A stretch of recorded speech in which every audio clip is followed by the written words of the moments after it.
Hey everybody, it's Doug here. Welcome back to the channel. Welcome back to our official playthrough of Solomon Kane. This will probably be the first of several, though I always keep saying that, thinking I'm going to come back to a game after I've played it on the channel once. Sometimes I do, sometimes I don't. But I believe this one I will because of how amazing it is to me. And you may not think so, that's fine, but I think this is a pretty cool game, and I'm a huge fan of Solomon Kane and Robert E. Howard stories. The stories of Solomon Kane were really for me, very different than the Conan stories that I also loved, which set him apart in ways that I really appreciated. Just a really cool character, and the whole Puritan aspect of it was really neat. So, you know, when this game was developed and I was looking at how are they going to implement that, are you just going to play Solomon Kane and some of his friends, like Conan, or are they going to do something really unique? And they did something really unique with this, and that you don't actually play Solomon Kane. And many of you may already know this. You may have already seen another playthrough. That's great. But if you haven't, I just wanted to cover this with you.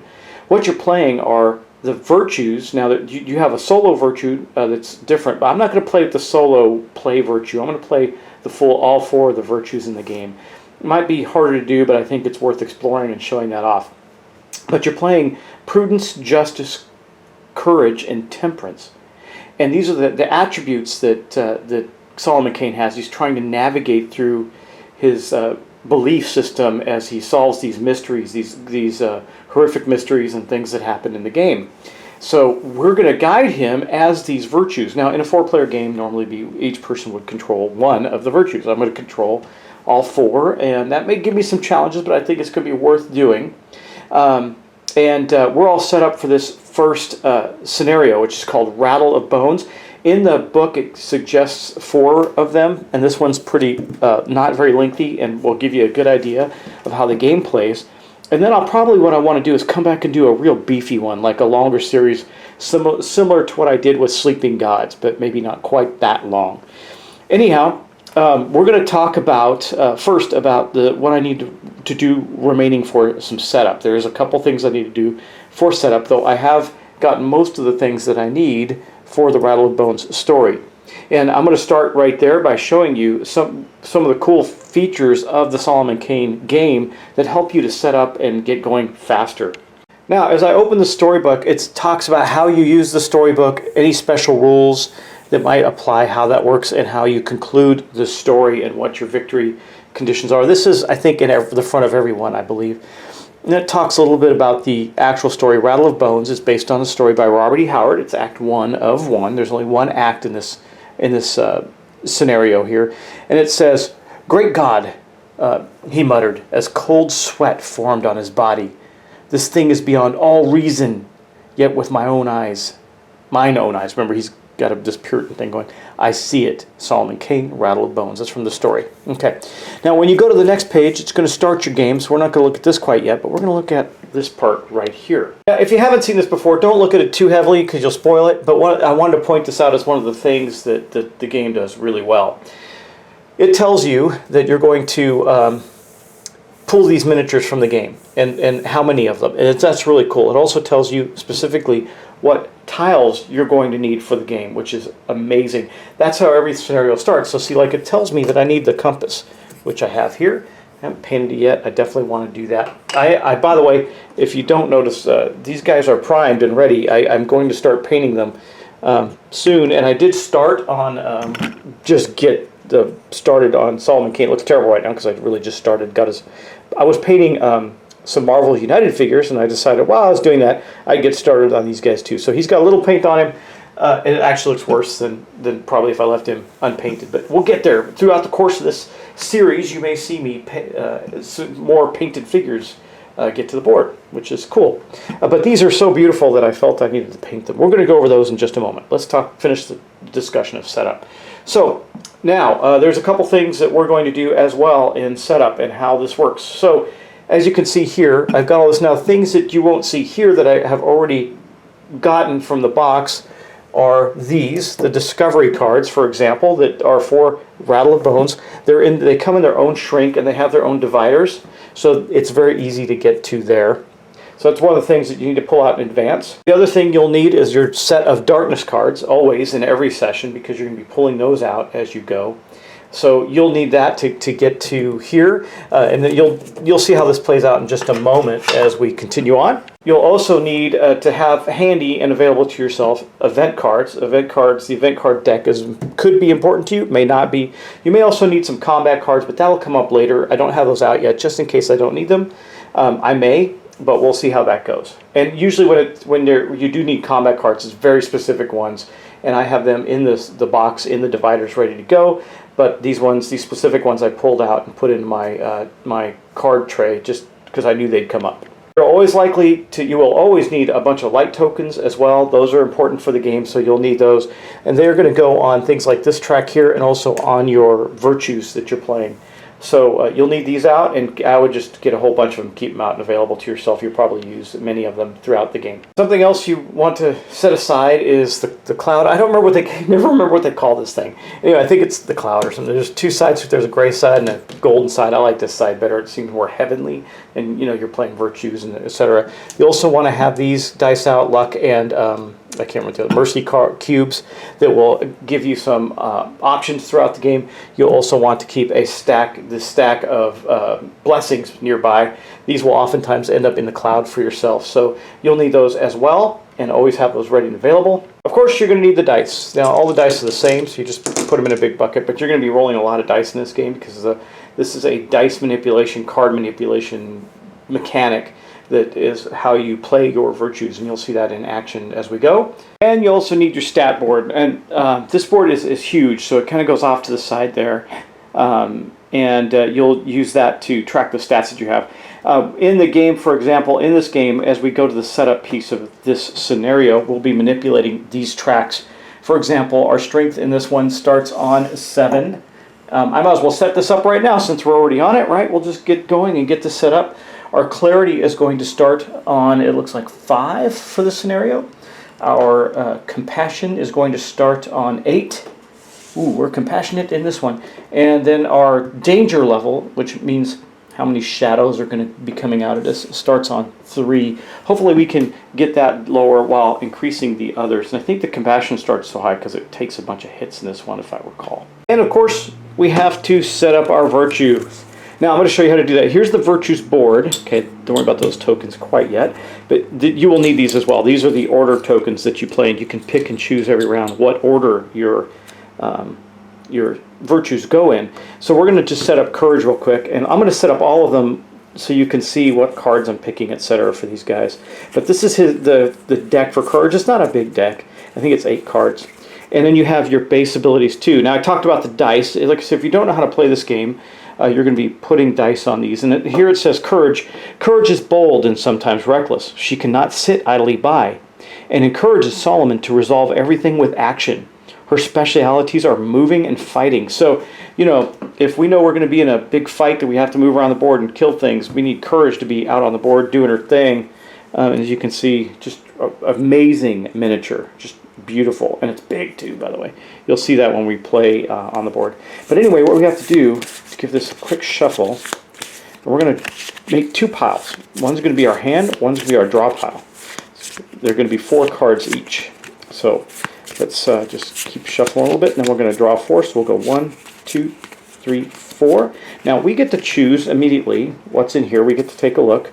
Now in these, in the first part of the scenario, you're doing this story mode, and you want to illuminate Solomon's path. You want to make it brighter for him and lighter, so that it's more. You get a better outcome as you go into the next segment. So things that allow you to place light are important.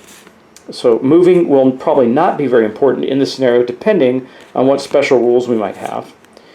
Inspiration, yeah, that's cool, but not really good. And then, of course, place 2 of these luck cubes. That could be very useful to us. But let's look at the other set that he's got. Remove all shadows from play. That won't be valuable at all in this one. Move 1 won't be very valuable. Determination could increase our strength and courage. Increase 1 strength, 1 or 2 if courage is on the board. That won't happen in this. So, and fight 5 won't happen in this. So I think this is going to be our draw deck. We'll put that right to the side. And then our hand is going to be this. Now out of the hand, I need to pick 2 that will go in courage's right or left and right hand columns. So I think we're going to take this one and put it on the left, this vigilance. And we'll take this one, fortuity, and put it on the right. Now we may not get to do these in the turn. Now this remains our hand right now. So as I use those right and left cards, they're going to come off they're going to get discarded, and we're going to have to use replace them with these. So I'll just put these right here, and that is the setup for our courage. Now let's go to justice. I'll go a little faster on this now that you understand what I'm doing. I'll just get the cards drawn, show them to you, and figure out which ones we're going to pick. So here we are with justice, and I'll read justice's little blurb there. It says, justice is willing to listen to both sides. She is fair and balanced and is an expert at finding solutions that benefit everyone. Her area of skills are talking and spreading light. Well, that's good, because we know we're going to need light, right? So let's get her cards out. Now, of course, she has the ability, now, by the way, I didn't say this, but all of these abilities are asymmetrical. They're very different for each of the virtues. And for her, she already has one that allows us to place light right away, and that's good, because in the story scenarios, we're trying to illuminate Solomon's path and place light not only on Solomon, but that's our opportunity also to beef up our virtues and Solomon himself to increase stats and get luck cubes and mercy cubes out in the cloud, or whatever this thing is called, the heavens or whatever. But anyway, I think I've shuffled this enough. Let's draw 4 cards. 1, 2, 3, 4. We'll put these other down for now. Let's take a look. So place a mercy cube. That's good. I like that one. 2 light. +1 compassion or +2 of justice on the board. And talk 5. That's probably going to be our hand right there. Well, place 1 light. Place all virtue. Nope, don't like that. This one. Oh, that's got 2. Okay, this is going to be our hand of 4, actually.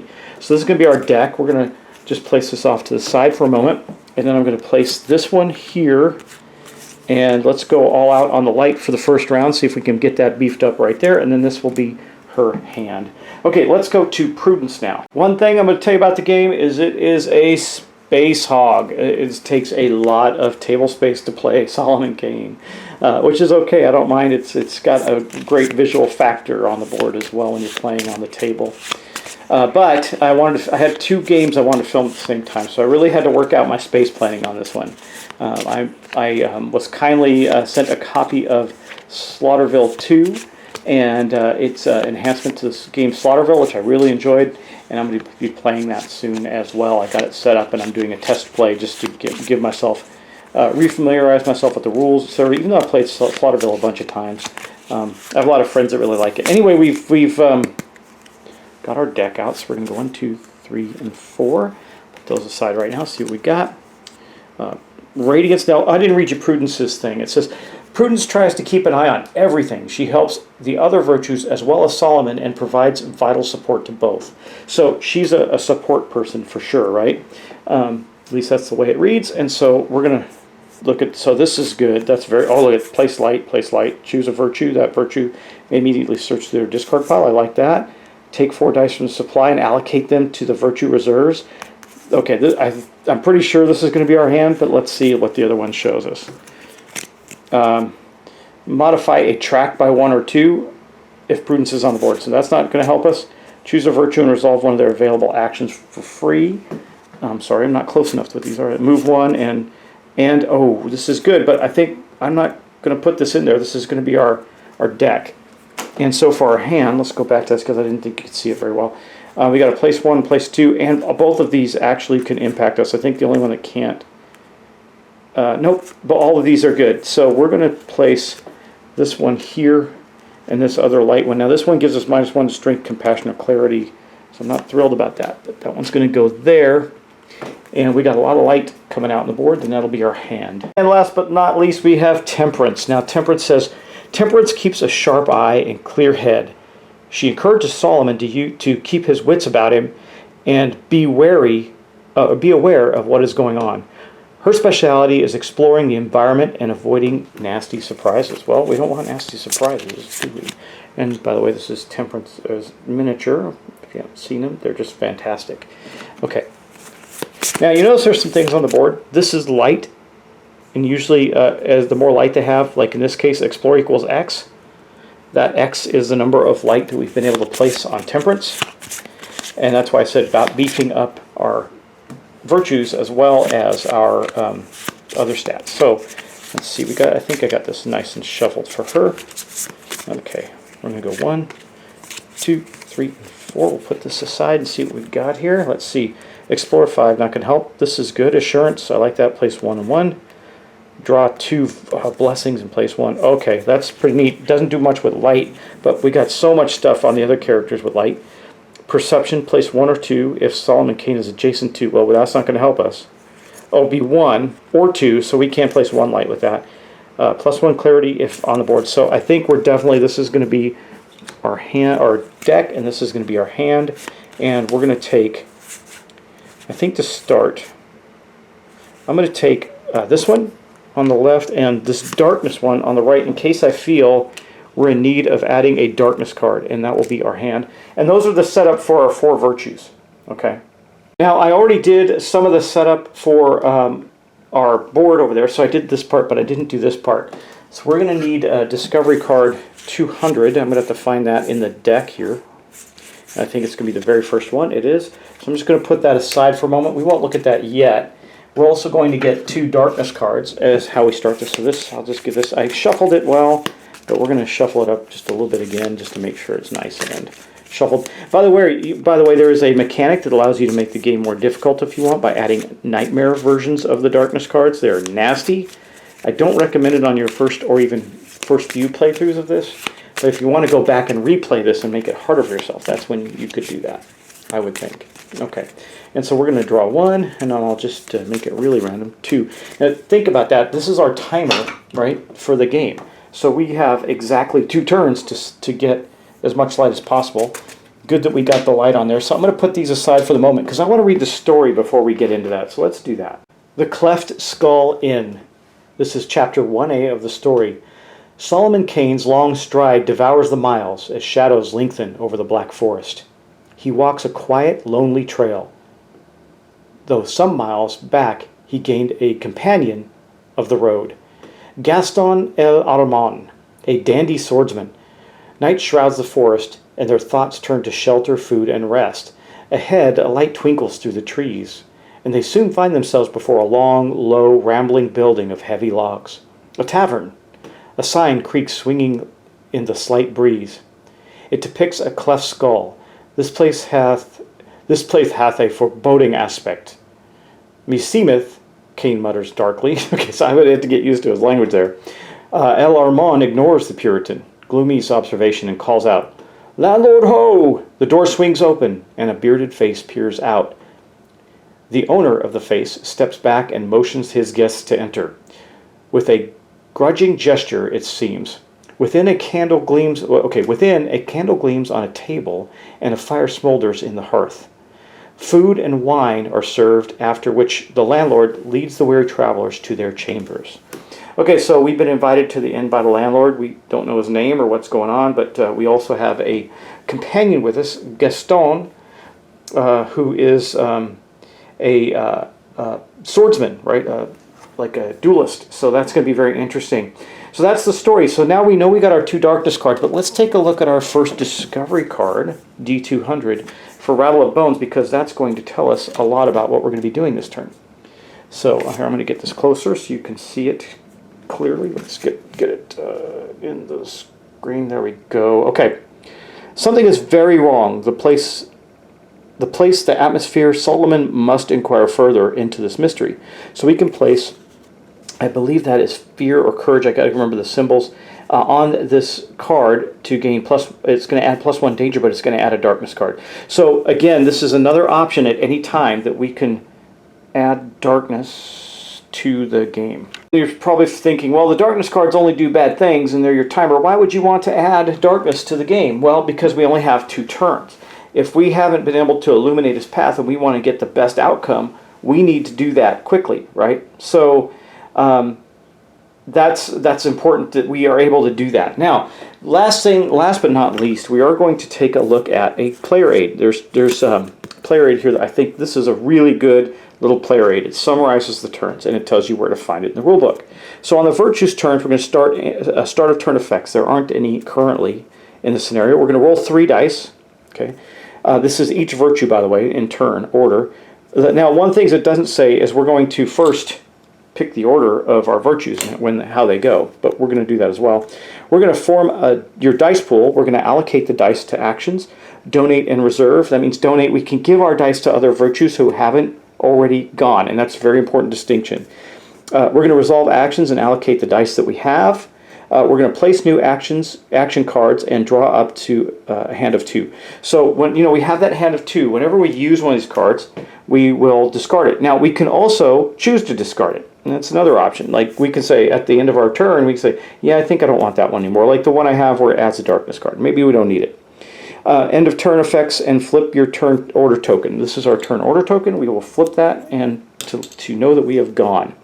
And then on the darkness turn, we're going to resolve an omen card if any. There aren't any in this scenario. We're going to draw and resolve the top darkness card, and then we're going to follow its what it does. I'm going to show you that before we get started so you have an idea what a darkness card does.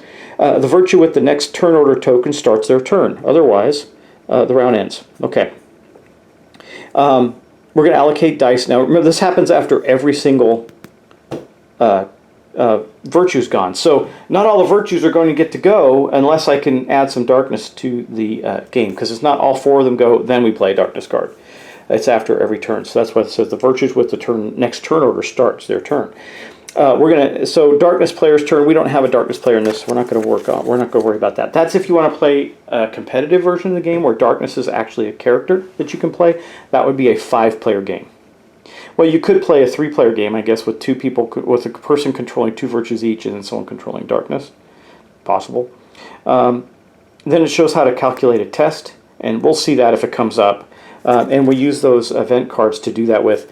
And like our character is always a hero, so he's always going to take the number from the farthest right. You'll see how that plays out. And then there's some keywords and what they mean. Ally, aura, cloud. That is the cloud. Okay, I had it right. Companion, we saw that. Enemy, immortal, instant, ongoing, and opportunity. And there's also some other keywords that come up in the game. But we'll keep the player aid handy, and we'll talk about it as we go.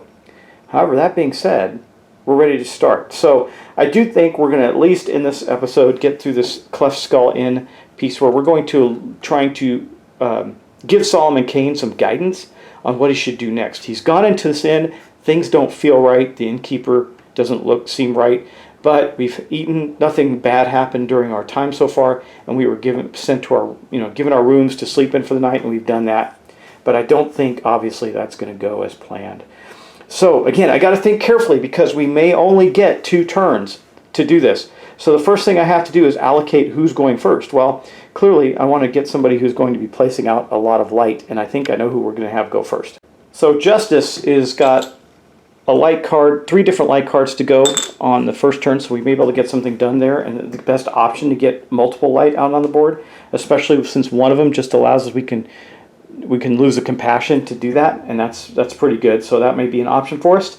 And then I think our second best option is going to be probably, I think Prudence is going to be the next one for us, just in case, again, that we don't get a turn or don't decide to add a darkness card to it. That will be great. And then the one that's going to give us a lot of stuff after that is going to be Temperance, because we can get a lot of interesting cubes, or maybe if we get to the point where she's still in play, we can add or remove a darkness card and end the scenario. So she's going to be third. And then last but not least, because the least obvious choice for this scenario is going to be courage, who's going to go last if we even get to that point. May not get to go at all. Okay, so we're going to take our first turn here and see what we can do. Remember, we're going to roll 3 dice. I'm going to move my camera just a little bit. It's not stable. There we go. I'll probably put that out, but I don't know. Might just let you see my dilemma there with the camera. Okay, we're going to roll 3 dice for justice.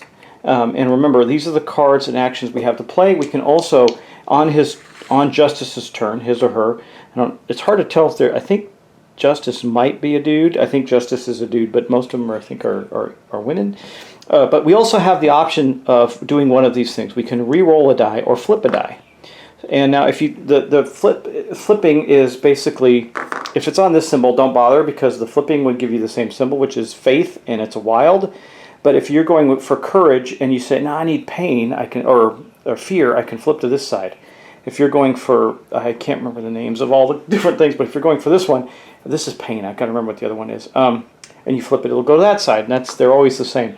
But we're going to roll our 3 dice and see what we get right off the bat. That one obviously wants to be reserved, but maybe not. Let's see. Now, we only get these 3 cards to play with. Now, I can get light here for sure. I have a faith. I could give that to our second character to get 4 dice, and that would allow them to get some things done. Let me think about that. Okay, so here's what we're going to do for our first turn. First off, we're going to first take this action to flip the die. We're going to flip this one over to determination. By the way, that's determination. And then we're going to use enlightenment. So we're going to spend some time to enlighten Solomon Kane and make him more aware of what's happening around him, right? So we're going to need these 2. You can see that these are the requirements. So we're going to place those 2 there. We'll get everything placed out before we take an action. I think that I'm going to take this faith. I don't have a purpose for it. So I'm going to take this faith and I'm going to donate it to our player 2. And that is going to be prudence.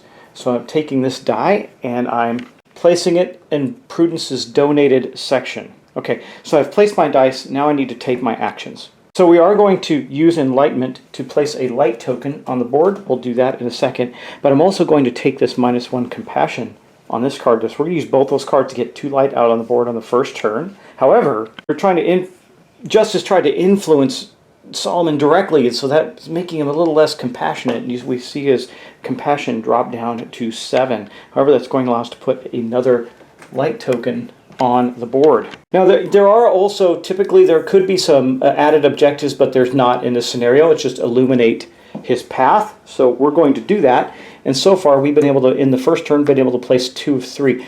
Now, if we get 3, then we've solved this part of it. We're going to get to take the bright path. But if we get these 2 as well, we're going to get bonuses to our ability to do that. And so that is going to basically be the end of Justice's turn. So let's take a look at what happens next. So before we end the turn, of course, the dice go away. So she doesn't have the dice anymore. He doesn't have the dice anymore. We also used both of these cards. So these will become a discard pile, right? I'm going to put them at the bottom of his draw deck. So now we can choose. Do we want to put one or both of these out? I think the answer is yes, why not? This one doesn't do us any good, we'll just discard it, but this one could be. We're not likely to make it there, so we'll put both of them out, which means we're going to draw 2 more now from our deck, right? And see what we get there. Okay, we got empathy, +1 to compassion. That'd be nice if we could get that again. And then talk, arbitration. We're not going to use either of those, but that is our current hand. And so, yeah, that's it. That is a full turn. Now we're going to draw our first darkness card. Now I'm going to be frank with you. I have played a little bit of this. I've test played it, but I didn't want to ruin the story, so I didn't play too much. So I could make a mistake here. And you can see we also have this. Like, we can't forget about this. This could be important to us. It increases our danger 1, which would still keep us in a relatively same space of having 2 shadows out during a scenario, but it will add a darkness if we need to. But let's do this and draw our very first darkness card. And I told you I'd show you one, but we'll just look at it now. Now, in a story, in these story quests missions, you only pay attention to this top piece. So this was good for us actually, because it doesn't take away any light. Those are the ones that you should be afraid of in the story quest when you're trying to illuminate Solomon's path. So we're going to lose another compassion, but we're not going to pay any attention to this. when you have a different a one where you have the miniatures out on the board and everything, then you pay attention to the near and far aspects of that, and also spawning. But in this case, it's just that. So we are going to drop a compassion, which is going to bring us down to 6. So we're now out of the bonus zone for compassion. That's too bad, but it is what it is, and we'll continue on because now we get to go to Prudence's turn. The thing it's good not to forget is just to flip their token over so you know that they went. That just, I mean, you may need to remember that at some point, so just make sure you do it. Okay, now we're going to go to Prudence, and we're just going to put her hand off to the side there. We need a total of 3 dice to roll. Now remember, we put a faith die. It was donated from Justice into her donated slot so that she can use that if need be, and a faith die is of course a wild. Now she's got the ability, I'd love to get this one out even though it's going to knock our danger level up 1. It still might be worth it to do that, and then we can get all the light out we need. We can get a bonus on light unless we lose 1, but we'd be guaranteed to follow the light path if I can get this one done. Probably can, we'll see. Well, we can for sure. So we have fear and pain. I can flip that. That gives us this. I don't know that we won't be able to use that at all, I don't think. Well, no, because well, we can actually, yes. So I can place 1 onto a virtues dashboard. We're going to do that actually as well, because I think in the next one we're probably going to need to talk or fight. So I want to get some light out onto our virtues as well. We can certainly do that. We're going to be able to do both those things. So this is pretty cool. Let's take a look. Now, I'm going to, we're not going to donate any dice or give any dice to anybody else. We're going to solve this. Now, we're going to increase our danger level because I'm definitely doing this right here. I'm going to use the, no, wrong one, sorry, that one, fear, and this is going to be determination. So we need to use this ability to flip this die to determination, and we'll place that there. We are going to go up in the danger level, but I'm okay with that. Now, we also then, we have this and the faith die right here where we can place one light onto a virtues dashboard. Now, this is probably where our our actual scenario for this story is going to end as we get the darkness card, the last darkness card drawn. So, we've allocated our dice. Now let's go back to our player aid and go through that. So, we started our turn. There were no started turn effects. We rolled our dice. We flip or re-rolled a dice. We did that. We flip that one to determination. We form our dice pool. We've done that. Then we allocate our dice. We've done that. Now we're going to resolve the actions with the allocated dice, place new action cards, and draw up to a hand of 2. Okay, so let's do that. This is probably going to be the end of the whole scenario. Temperance and courage will not have gone, which is very possible in these little scenarios. But again, other players can help, and we may have not gotten a good draw. We got lucky with some of our draws, and we're able to place a lot of light out. That cannot always be the case, right? So anyway, we're going to first do this one. So Radiance is done. We'll discard Radiance, and we're going to go up 1 on our danger track, which is right here, puts us at a 4. That's not great, but that allows us to put a 2 light out on the board. So we're going to get 2 of these. That's going to put us up to a 4. That means we're locked in really for succeeding because the darkness cards might remove 1. So here we go. We place our 2 light here. And then we're going to resolve our other part of Prudence's play here. And that is going to be this one here. So we're going to take these 2 dice off, and we're going to place 1 on a dashboard. Now, I think I'm going to place this on Justice's because I don't know if we're going to need to fight, but I like to have the ability to fight or move. I'm not sure which is better. I could move a virtue here, which I don't even know how well we'll be able to get. I don't know enough about the story to know what's going to work best for us. So I'm going to place that. I'm going to use her ability to place 1 light on Justice's board right there. And that will mark the end of Prudence's actual turn. But what's interesting is that just because the turn ended doesn't mean that we reset. So even though we're going to be done with this darkness card, once this darkness card goes off, we will be done with it. It's still not going to matter. We're going to keep gratitude here. And I think what we'll do is we'll place... this one's really good. Take 4 dice from the supply and allocate them to a Virtues Reserve. I think we're going to put that one on the left-hand side for Prudence.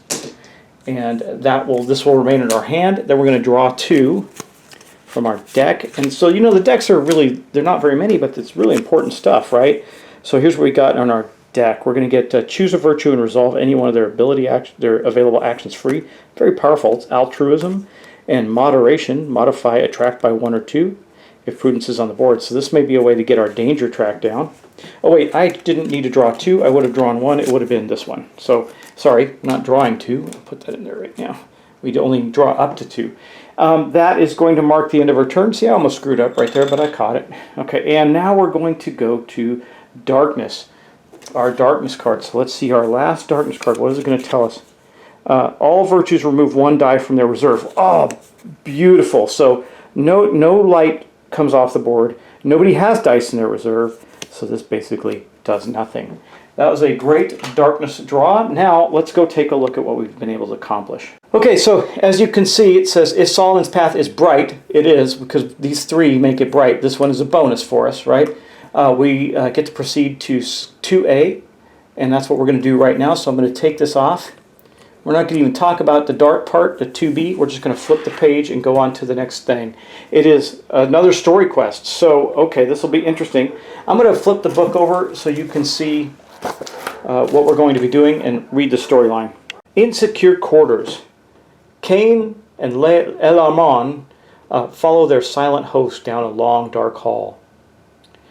The stocky, brood body of their guide seems to grow and expand in the light of the small candle he carries, flickering as it casts a shadow behind him.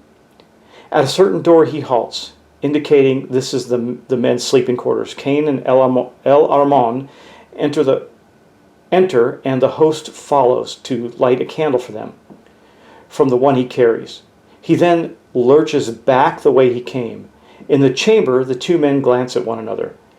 The only furnishings are a couple of bunks, a chair or 2, and a heavy table. Let us see if there is a way to make fast the door, says Kane. I like not the look of mine host. There are racks on the door and a jamb for the bar, says Gaston, but no bar. You might break up the table and use the pieces as a jam, muses Kane. Okay, so what we're going to do, special rules, is we're going to add 1 to the danger. That is not great. Okay, but we're on another story mission. We're going to have to illuminate his path again. If Solomon's path is bright, we're going to go to a different story. So we're going to draw 2 more danger cards, and we're going to get out a new chapter quest. D200 is going to stay, so it's going to allow us to add darkness cards again to the story as we build it up. So far, we've been shown to our room. We're trying to find a way to bar it. My guess is if you got the bad path, it would be harder to get it barred or something, but we'll see. So here is our first darkness card and our second one. That is it for that. And then we're going to get out D201. It's on the bottom here. And by the way, they are arranged in order from the bottom to the top. So I guess just to make it a little harder to see what what comes next, so you don't see the fronts or whatever. I don't know. Okay, this one is called. Let's see if you could see it clearly. There we go. Distrust. I've seen you somewhere before, says Kane, though I cannot recall where. Kane's eyes deepen as he continues. I am a light sleeper and slumber with a pistol at hand. The Frenchman laughs. I was wondering how Monsieur could bring himself to sleep in the room with a stranger. Okay, so I don't know what the little sword here means. I have to look that up. But we're going to gain +1 compassion. Oh, I'll look.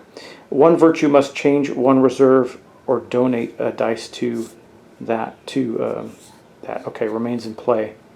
I have to look up that little sword. I'm not sure what that means, but these are the 2 cards. Distrust and ominous feelings are the 2 cards we have in play. So maybe if we hadn't had a good outcome, maybe we wouldn't have found that we're going to distrust our companion.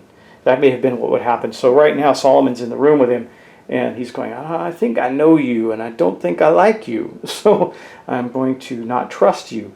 Anyway, I'm going to look up that sword symbol that's on the card. It's really teeny, and it's off to, I guess both of them have it, but I don't understand what, maybe it's a symbol for the Rattle of Bones. I don't know. It's just, you can see they both have this teeny little sword symbol here. And I don't know what it means. But the distrust thing, I guess does that happen immediately? Because it doesn't say we put a card on there. And it says 1 virtue must change 1 reserve or donate a dice to. Well, we don't have any dice at this point. We used them, right? So we'll see how this plays out. And it says remains in play, so I don't know if that, when does that happen? I don't know. I guess it happens now. Okay, anyway, we'll figure that out. I'm going to look that up. But in the meantime, we do have a couple of changes to our stat board. Okay, it did say, as a special rule for this, our danger is going to go up 1. And based on this card, it doesn't say don't do it. It just says do it. So we're going to +1 compassion. Back up to 7. Nice. I'm going to check on see when those cards come into play. They both remain in place, so they're both going to stay with us. I guess that means that every time I do this, a virtue must change 1 reserve or donated dice to a courage symbol. Maybe that's what it means. 1 virtue. It says 1 virtue, though, so if we don't have any dice in reserve, we're going to have to figure that out. By the way, before I forget, because we had 4 light tokens on there, we get a modification that allows us to change our stat board 2, right? So I think what we're going to do is we're going to take the danger track down 2. Because I think we're okay on compassion right now. We did pretty good in that last turn. But we're going to reduce our danger because I don't want to. I want to go into whatever when we have to deal with the shadows and that. I don't want a whole bunch of them to be coming out on the board. You can have up to 4, but 2 or 1 would be better, right? So again, just game-ending things. If this track ever exceeds 10, you lose. If any of these ever drop to 1 and then fall again, you lose. So that's something to be aware of. We got to keep track of that. By the way, the little sword symbol, just for your reference, means opportunities. These are things that the players can do, which they could not do before. This can include a new action, complete with the cost in dice or stats. These work like other actions, or virtue dashboards or cards. Unless otherwise specified, they are available to any virtue player.